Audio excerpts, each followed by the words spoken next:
ઘનશ્યામ મહારાજની જય. હરે કૃષ્ણ મહારાજની જય. એકવાર શ્રીજી મહારાજ અક્ષરવડીમાં પહોંચ્યા હતા. તે અડધી રાતે જઈ ગયા અને બ્રહ્મચારીને જગાડ્યા. મહારાજ કે કાંઈ જમવાનું હોય તો ખબર કાઢો ને, હમણાં તો ભૂખ લાગી છે. એટલે બ્રહ્મચારી મોટી બા પાસે આવ્યા. આવીને કે મહારાજને ભૂખ લાગી છે ને, તે કાંઈ ખાવાનું હોય તો આપો. મોટી બા કે જમવા જેવું તો અત્યારે કાંઈ નથી, પણ મહારાજ માટે રસોઈ બનાવી આપીએ. પછી બ્રહ્મચારીએ લાડુબાને પૂછ્યું તો એમણે પણ એમ જ કીધું કે મહારાજ જમે એવું અહીંયા કાંઈ નથી. પછી બ્રહ્મચારીએ રાજબાઈને પૂછ્યું કે મહારાજને ભૂખ લાગી છે, તે કંઈ ખાવાનું હોય તો આપો ને. રાજબાઈ કે અત્યારે ખાવાનું કાંઈ હાજર નથી. પછી બ્રહ્મચારી મહારાજ પાસે ગયા. બ્રહ્મચારી કે મહારાજ જમવા જેવું કાંઈ તૈયાર નથી. લાડુબા તો કહે છે કે મહારાજને માટે રસોઈ બનાવી આપીએ. મહારાજ કે જે હાજર હોય એ લઈ આવો, અત્યારે કાંઈ નવું કરવું નથી. પછી બ્રહ્મચારી મોટી બા અને લાડુબા પાસે આવ્યા. ગંગાબાઈએ આ વાત સાંભળીને તો ગંગાબા કે જુવારીનો ઠુમરો છે, જો મહારાજને જમવું હોય તો આપું. બ્રહ્મચારીએ મહારાજને કીધું કે મહારાજ, ગંગાબા પાસે જુવારીનો ઠુમરો છે, તમે કહો તો લાવીએ. મહારાજ કે બહુ સારું, લાવો. પછી બ્રહ્મચારીએ ગંગાબાને કીધું કે મહારાજે કીધું છે માટે ઠુમરો લાવો. પછી ગંગાબાઈએ ઠુમરો લીધો અને મોટી બાઈએ ગોરસ લીધું અને રાજબાઈએ ઘી લીધું. લાડુબા કે લ્યો હું પાપડ શેકીને લાવું. એવી રીતે ચારેય ભાઈઓ મહારાજ માટે જમવાનું લઈ અને મહારાજની પાસે આવ્યા. શ્રીજી મહારાજ તો અક્ષરવડીની ઓસરીમાં ઉત્તરાદે મુખારીને જમવા બેઠા.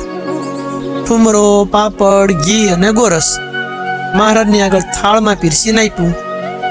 મહારાજ ઠુમરો અને ઘી પ્રથમ જીમ્યા, પછી ફરીવાર ઘી લીધું અને ઠુમરા સાથે મેળવીને જીમ્યા. ત્યાર પછી ગોરસ, ઠુમરો અને પાપડ જીમ્યા. મહારાજ કે હવે કઈ વધારે ઠુમરો છે? ગંગામાં કે હા મહારાજ, વધારે તો છે. મહારાજ કે 2 તાસળી લઈ આવો. પછી એ લઈ આવ્યા એટલે મહારાજ કે સાધુને બોલાવો. બ્રહ્મચારી સાધુને તેડવાઈ ગયા. ભણનારા સાધુ વિદ્યા અભ્યાસ કરતા હતા. એમને અને પ્રેમાનંદ સ્વામી, જોગાનંદ સ્વામી એ ગાવાનો અને સરોદો વગાડવાનો અભ્યાસ કરતા હતા અને અખંડાનંદ સ્વામી અષ્ટાંગ યોગનો અભ્યાસ કરતા હતા. ભજનાનંદ સ્વામી વેદનો અભ્યાસ કરતા હતા. બ્રહ્મચારી આ બધા સંતોને બોલાવી લાવ્યા.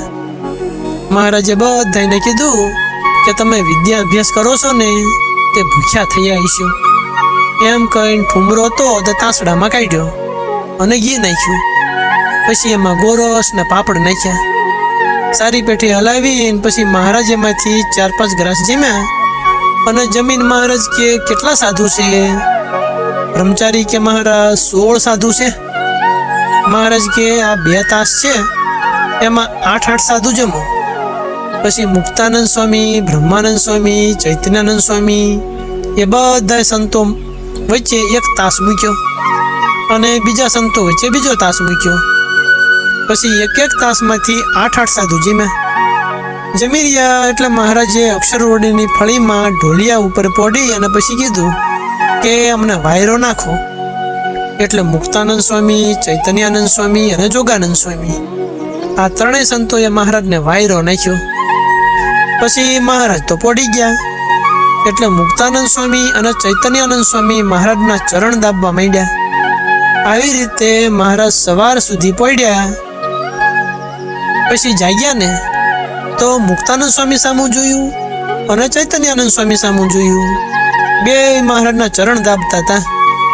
મુક્તાનંદ સ્વામીને કે સ્વામી, તમે તો મારા ગુરુ છો અને પગ દાબો એ સારું કહેવાય નહીં, આ તો અપરાધ થયો.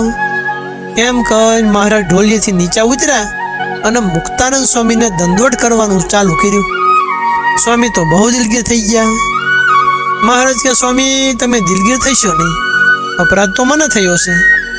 એમ કહીને મુક્તાનંદ સ્વામી ઉપર બહુ રાજી થયા. એકવાર શ્રીજી મહારાજ ઉગમણા બારના ઓરડાની ઓસરીએ વિરાજમાન થયા. ત્યાં નિષ્કુળાનંદ સ્વામી આવ્યા અને મહારાજને પગે લાગીને બેઠા. સ્વામી કે મહારાજ તમે ખેલા નદીએ પધારો ને, આપણે મંદિર ચડવાનું કામ ચાલે છે ને એના માટે પાણા કાઢવાના છે. પછી મહારાજ તો નદીએ પધાર્યા અને ઉગમણે આરે મોટા પથ્થર ઉપર બેઠા. મુક્તાનંદ સ્વામી આગળ બેઠા અને બીજા સાધુ પાર્ષદો હરિભક્તો એ બધા પથ્થર કાઢવા લાગ્યા. તે પથ્થર કાઢવાનું કામ તો બહુ ઝડપથી ચાલ્યું અને ગામમાંથી ગરઢેરા હતા ને તે મહારાજના દર્શન કરવા માટે આવ્યા. મહારાજ આગળ બેઠા. મહારાજે મુક્તાનંદ સ્વામીને આજ્ઞા આપી કે સ્વામી આ બધા દરબારોને વાતો કરો. તે મુક્તાનંદ સ્વામીએ તો બહુ સારી વાત કરીને એટલે બધા ગરઢેરાને બહુ સારું લાગ્યું. પછી મહારાજે વાત કરી એ પણ અતિ સારી લાગી. મહારાજે સોમલા ખાચરને કીધું કે આ ગરઢેરાને પૂછો કે આ સાધુને તમે કેવા જાણો છો. સોમલા ખાચરે ગરઢેરા દરબારોને પૂછ્યું તે એ તો કાંઈ બોલ્યા નહીં. પછી તોતણિયા વાળાનો એક ચારણ હતો ને તે એણે કીધું કે મુક્તાનંદ સ્વામી અને બ્રહ્માનંદ સ્વામી એ બે મોટા સાધુ છે. પછી મહારાજ કે આ બીજા સાધુને કેવા સમજો છો. એટલે એ ચારણ કે મહારાજ એવા ધાન ખાયા તો ઘણા ભેળા થાય છે.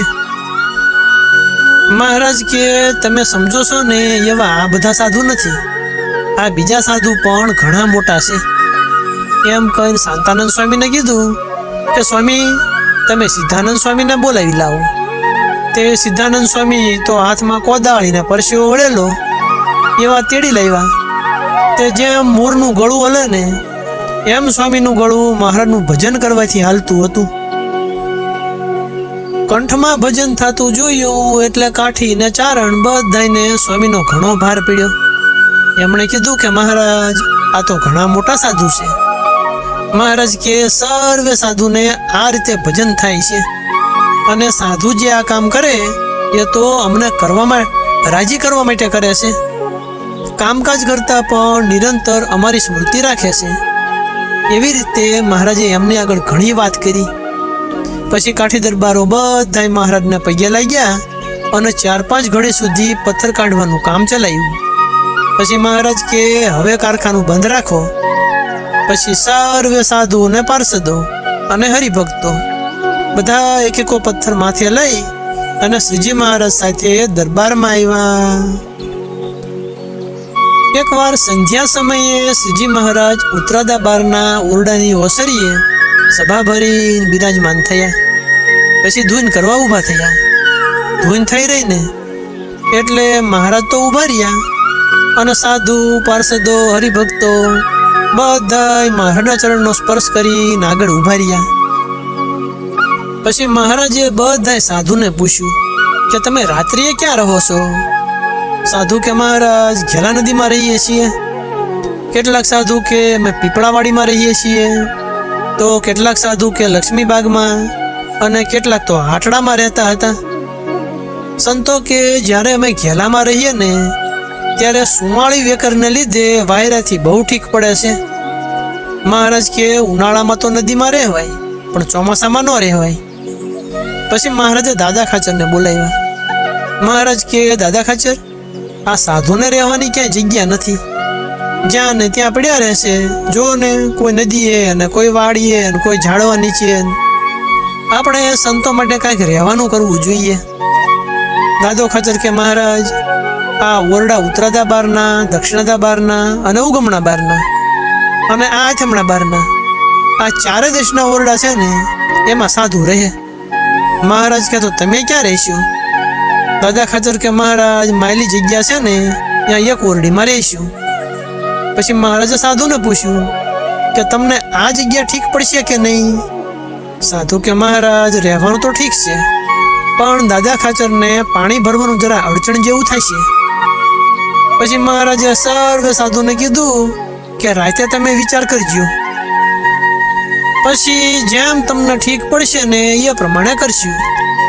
એમ કહીને મહારાજ તો અક્ષરવડીએ પધાર્યા અને જરાવાર ઢોલિયા ઉપર બેસીને પોઢી ગયા.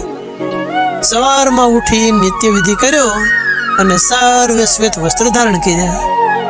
પછી મહારાજ તો ચાખડીએ ચડી અને ઉતરાદા બારના ઓરડાની વાસરીએ પધાર્યા. ઢોલિયા ઉપર ઉતરાદા મુખારવિંદે વિરાજમાન થયા. મહારાજની આગળ સાધુ, પાર્ષદો અને હરિભક્તો એમની સભા ભરાણી. એ વખતે મહારાજને હરિભક્તોએ હાર ને તોરા પહેરાવ્યા. પછી મહારાજ કે પ્રાગજી દવાને બોલાવો, આપણે કથા કરાવીએ. પછી પ્રાગજી દવે આવ્યા તે કથા કરવા માંડ્યા. ભાગવતનો એક અધ્યાય પૂરો થયો ને એટલે મહારાજ કે હવે કથાની સમાપ્તિ કરો. પછી કથાની સમાપ્તિ કરી. કથા પૂરી કરીને મહારાજ સાધુને કે તમને અમે કીધું તું તે એનો શું વિચાર કર્યો? સાધુ કે મહારાજ અમારે લક્ષ્મીબાગમાં રહેવાનું સારું. પછી મહારાજ ઘણા પ્રસન્ન થયા. મહારાજ કે એ રહેવાની જગ્યા સારી. પછી મહારાજે દાદા ખાચરને કીધું કે ઘોડા ઉપર સામાન મંડાવીને લઈ આવો, આપણે લક્ષ્મી વાડીએ જઈએ. પછી ઘોડા તૈયાર કરીને લાવ્યા ને એટલે મહારાજ સવાર થયા અને સાધુ, પાર્ષદો, દાદા ખાચર બધા લક્ષ્મી વાડી આવ્યા. માયલા કુવાથી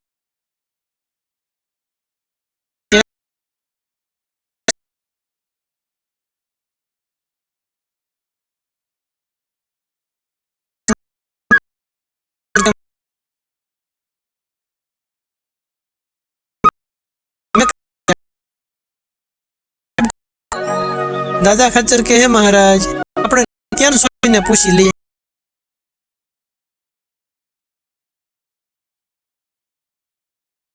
પછી નિત્યાનંદ સ્વામી પૂછ્યું.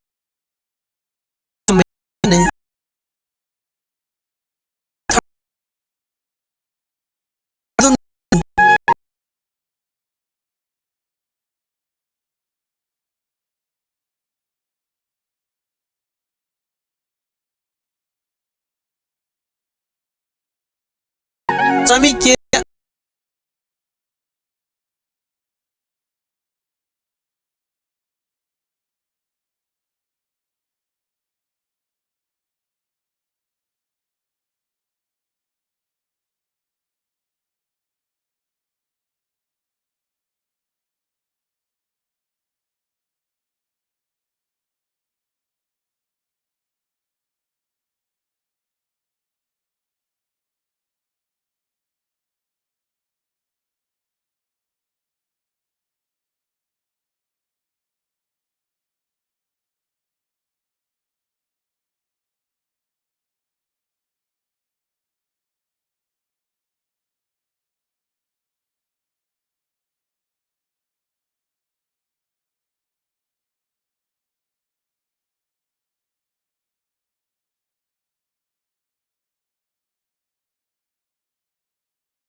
હવે સદગુરુ શ્રી ગોપાળાનંદ સ્વામી મહારાજની લીલાની કહેશું.